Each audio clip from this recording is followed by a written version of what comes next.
Okay, so question 1. We've got a sequence. The next term is negative a half times the one before, and the 0th term right at the start is negative 16. So, work out what is term number 1 and term number 2. Okay, so term number 1 is the one after term number 0. So if I were to start at u0 equals negative 16, then u1 will equal, well, it tells us here, the next one is negative a half times the one before, right?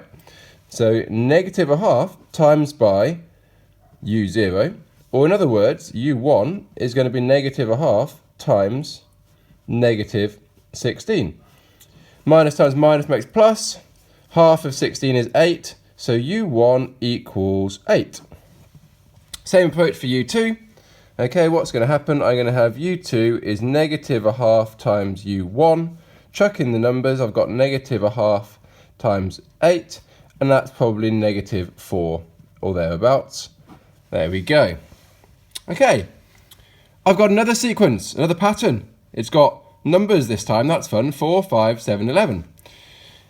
It's got a different recurrence relation. Actually, it's exactly the same, except that we're using V's for this one instead of U's, and we don't know these letters just yet. So V1, the first one, is 4. We can kind of see that. Find the values of P and Q. Well, it's got to have something to do with this. Okay, the next one is P times the one before plus Q. So for example, right, V2 is going to be, what's it say here? V2 is going to be P times V1 plus Q. So let's give that a go. Let's put that here. So P times V1 plus Q. Now we know what V1 is. It's 4. We know what V2 is. It's 5. So the next one is P times the one before plus Q. But look, this always works. This is the magic, right? This keeps recurring. It's a recurrence relation. So equally, 7 is going to be P times 5 plus Q. And 11 is going to be P times 7 plus Q. Okay, the next one is always going to be P times the one before plus Q. So I can use these ones. I've got another equation. I've got 7 equals P times 5 plus Q. I can use any two of these to work out my answer. So let's just keep it simple. Let's just work out with this one and this one. And the simplest thing I'm just going to do number 2 take away number 1. Solving these two simultaneous equations, right? So 7 take away 5 is going to be 2. 5p take away 4p is going to be p. Q take away q is going to be nothing. So 2 is p, and I'm going to sub that into my first equation. And what do I get? 5 equals p times 4 plus q. But we're subbing in p equals 2, so 5 is 2 times 4 plus q. 5 equals 8 plus q, and then q is going to be 3. So the question said, find the values of p and q. P is 2, q is 3. You can just check them in any of these other equations just for fun. So 11 should be 2 times 7, okay, and then plus 3. Ah, that doesn't quite work. Let's do this properly. Q is negative 3. So 2 times 7 is 14. Take away 3 is 11. So there we go. Good job we did the checking. Excellent. Part C. Either this one or this one has a limit. Figure out the limit. Figure out why the other one doesn't have a limit. So what's the condition that tells us whether we have a limit?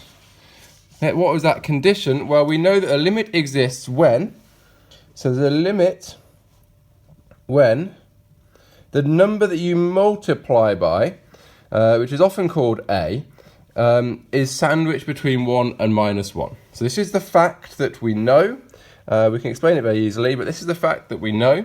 There's a limit when the number that we times by is sandwiched between 1 and minus 1. So I've got two sequences. I've got un plus 1 is negative a half un. And that number I'm timesing by is indeed between here, so it's going to have a limit. And I have Vn plus 1, is going to be, what was it? P, so that's 2 times Vn plus minus 3, so negative 3. Okay, so here, the number 2, the one I'm timesing by, is not between there, so it doesn't have a limit. Here, the number negative half is between there, so it does have a limit. So part I, calculate the limit of the one that has a limit. That's this one. So the whole point of the limit is that when I'm there, I'm stuck and I stay there. So I'm going to say the next place is the limit, where I'm at is the limit, and I'm just stuck at the limit, and all the terms are at the limit. When I get to the end point, that's where I'm staying. So I'm going to say limit equals negative a half times limit. I can times by 2 both sides. 2 times the limit is negative the limit.